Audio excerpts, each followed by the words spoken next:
Today, I'm going to show you how to make an Instagram carousel post using Canva, a great way to share multiple images or messages that your followers can swipe through.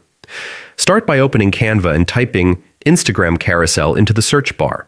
You'll find a variety of templates already sized perfectly for Instagram. Scroll through and pick one that matches the style or theme of your post.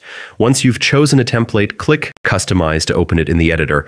Now the fun begins. You can change text, colors, fonts, and images to reflect a message.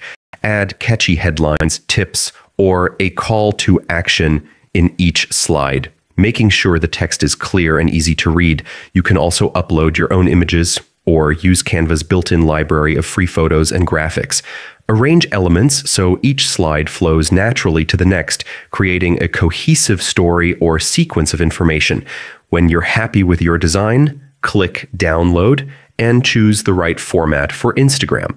PNG or JPEG works best for high-quality uploads. And that's it. You've just created a visually appealing Instagram carousel that will engage your audience and elevate your social media feed. Today,